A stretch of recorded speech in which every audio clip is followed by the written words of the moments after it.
nandito tayo ngayon sa pinaka-confusing part ng pagiging kalumpitenyo ko. Nasa El Mercado, Kalumpit tayo kung saan hipon ang landmark nila. El Mercado, Kalumpit. Ayun yung hipon sa harap.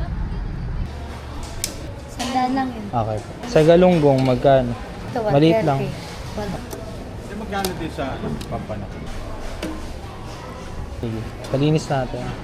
150 plus 130, 280. Medyo nalito tayo dun guys. 300 binayad ko. Akala ko naka 280 ako. Buti na lang pinaalala niya 100 lang yung bang. Thumbs up.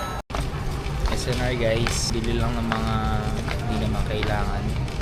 Nagkasama akong chicks. Kaso ayaw magpakita. Baka makita ng asawa. Ayaw magpakita ng plot twist. Ang mahal ng sili ngayon guys, 134 for 145 grams lang. Hindi natin makita yung Thai basil guys. Ang meron lang sila, holy basil. Hindi ko deserve to. Next vegetable. Hindi naman, hindi ko lang balak dito bilhin yung ground beef. Paano? Nahahawa na naman ako sa'yo. Wala mo lang ubo. Please ka guys.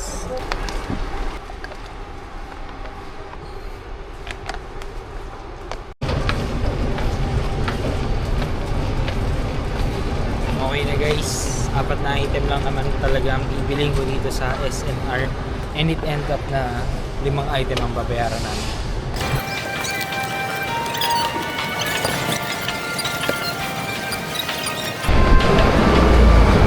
Pwede po ba QR payment? QR payment? Apa. Pwede. Pwede 200 pesos nga ang Pork Joes.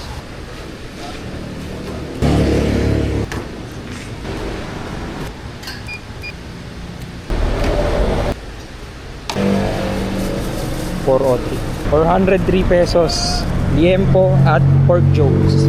Okay guys, naka 403 pesos tayo dun kay Kuya Jace. Try natin magsisig. Tapos yung liempo pang sahod natin sa mga gulay-gulay na ulam.